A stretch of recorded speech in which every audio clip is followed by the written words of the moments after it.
All right, so one of these usually isn't on my search menu, but this thing is brand new out of the box. I don't know if you can see that, but it's got 0.9 hours on it, not even an hour. Guy put it together after leaving it in the box for a while. It's a 21. He said he had it in the garage, in the crate, delivered crate for a few years. Put it together for his daughter.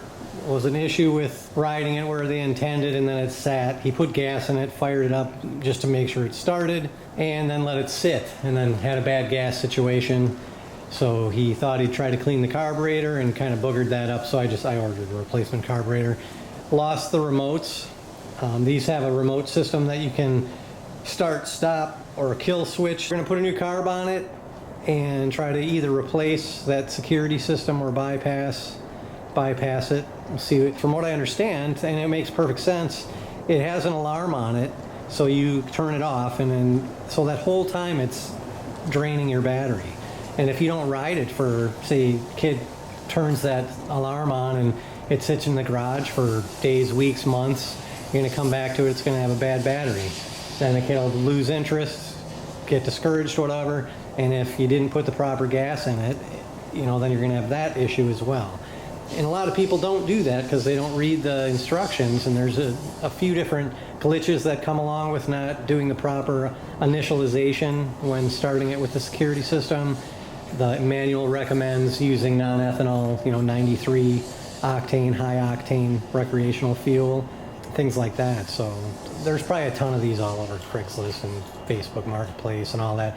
But anyways, I snatched this one up for a song. I'm going to resurrect it and get it back on the market probably, and give somebody an opportunity to get one of these at a decent rate. It is only 2-wheel drive, and it just has forward, neutral, and reverse.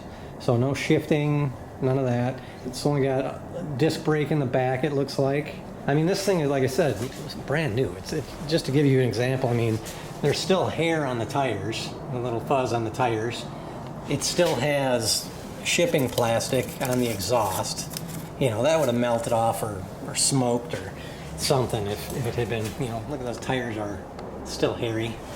It just needs to be cleaned up and tweaked. I think when he put the tires on, because it comes with the tires off, I think he over-tightened one of them because the front right, passenger side, I guess you'd call it, that one is a bit stiff. So we'll have to go through it and find a few things. There's still plastic on the fender under here, the shrink wrappy stuff. You can see the spark arrestor looks completely brand new. So that was why I took a shot on it, and I don't have high expectations for my own use, but see if I can get it tweaked out. And there's a lot of people have stuff online about upgrades they've done to them and things that they feel you should just do right away. One of those things with the shocks on there, I guess they're junk, and a real stiff ride, and the motor mounts could use a little more cushioning to reduce the vibration. And I'm going to explore all those things, and I'll share all that if I do it. And then I'll see what the final product is when we fire this thing up here. Hopefully just waiting on a new carburetor and go from there. I'll probably clean it up, drain the gas out, all that stuff in the meantime. All right, well, I finished this thing up yesterday and running like a top. The battery that's in it is the original, and it's 3 to 4 years old, and it had enough to get the indicator lights to come on the little dash there, for neutral, reverse, and kind of click the starter a little bit. But so I hooked it up to a jump booster and it fired right up. One thing I learned that concerned me initially when it first happened, and I turned the key off real quick, is the built-in alarm system with what I just replaced. As soon as you turn it on, it's just kind of like when you hit your remote on your car to lock your car, and it goes whoop whoop. Well, this thing does that right when you turn the key on, but then it's good to go. So I don't know if it's to get your attention if somebody is out messing with your situation or what, but so I'll fire it up real quick so you can hear that. Get the battery booster hooked up here. Got the seat release underneath. I already did that. Pull that off. There's your battery under the seat. Just gonna hook up my booster here. Then I'll get a new battery for it. It's just, for the purposes of testing everything out. There. Turn it on. Kind of select, set this down. That's the key. and without making any contact metal on the frame or anything. So you may or may not know, to start one of these up, you got to have your hand on the brake, and then you can lock that. I just not going to take this tag off. I'll deal with that later. I'll just hold the brake, put it in the run position, and turn the key. Yeah, that's pretty loud. You're welcome.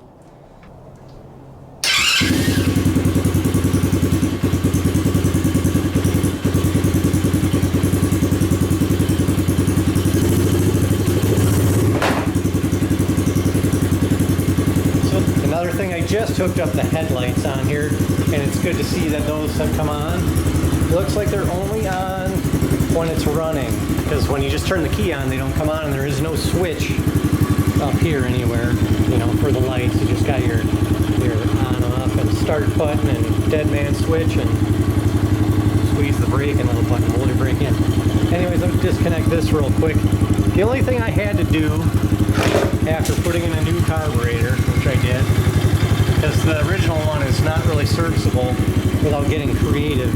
You don't have screws on the bottom of the bowl to remove. Let me shut this off so you can hear me a little better.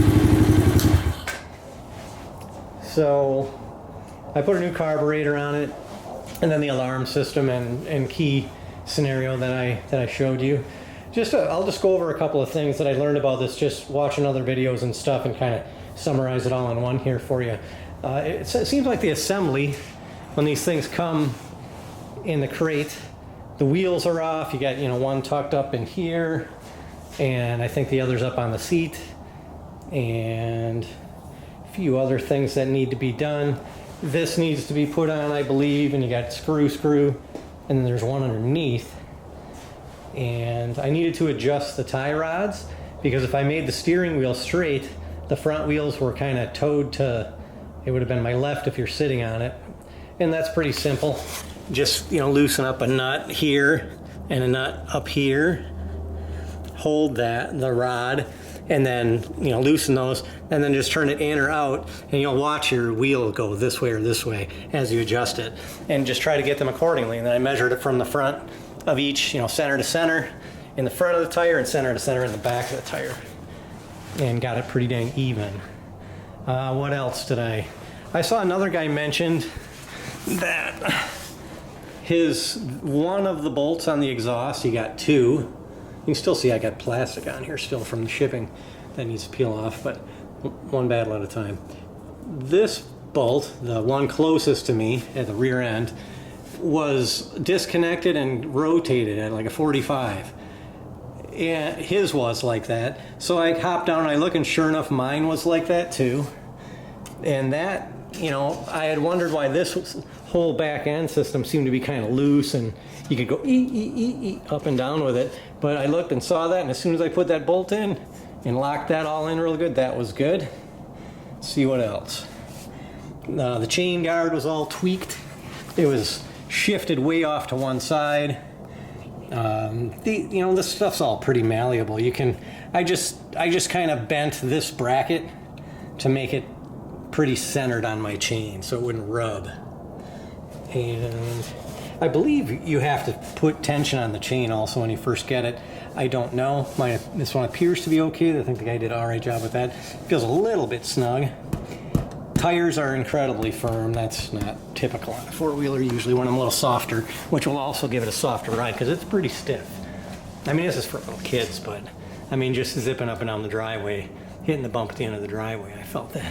This gas on-off was bent way up and behind the plastic and a pain to get to, so I had to push it down, and again, just bent it. So just all kinds of little things like that. I went over pretty much every bolt on this thing and made sure things were tight and good to go. Let me turn my key off.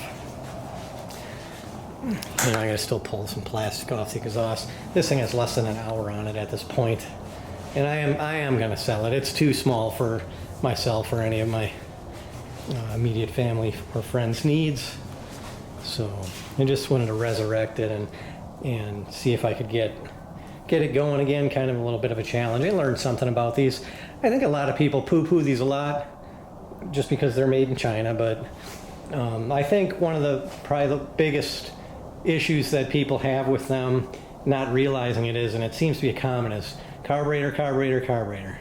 Well, I did come across a PDF from the manufacturer that indicates you should use high octane. They say 93 octane. They say anything less than that, the formulation of the fuel would plug up the jets, that the jets are super tiny, and my thought is ethanol. So I always use 90 recreational fuel, ethanol free, if that's what's in an area. In Alaska, very commonly, we don't even have ethanol in most places. So that's kind of it. I don't know. Like I said, the carburetor, proper fuel, treat your fuel, do proper maintenance on it, and I think it'll treat you right. I don't really see any reason why it wouldn't. It runs nice and smooth, and I rode it around a little bit, and it's way too small for me. It's like a go-kart compared to most things, and I think that's kind of it. Hopefully all this babbling is helpful for someone that's got one of these or considering one.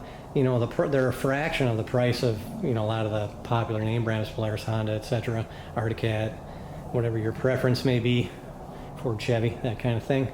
But thought I would try this thing out and just see what I could learn about it. And, you can sit and pick apart any machine if you choose to. I think for a kid, for a starter, and keeping it in a lower budget range, and for the age of a kid that these are for, and by the time they grow out of it and it's time for something else, you can see how passionate they are or aren't about it if they rode it once and stuck it away. Well, you didn't buy them a $8,000 Polaris. Or if they don't care for it, maybe it'll inspire a kid to learn what makes one of these things tick and get it going again. Parts are readily available for these. That's not a huge issue. I didn't have any trouble finding many options for parts that I needed. Finding the exact carburetor that I wanted was a little less available, and that was, oddly enough, the carburetor that came off it was made in Japan, which I thought kind of contrasted what would be most people's perception of it being made in China. They got a Japanese carburetor on it.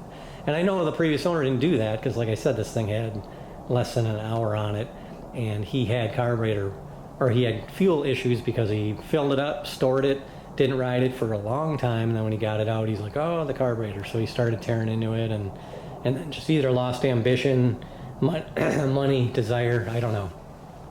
So I took it from there and brought it back to life.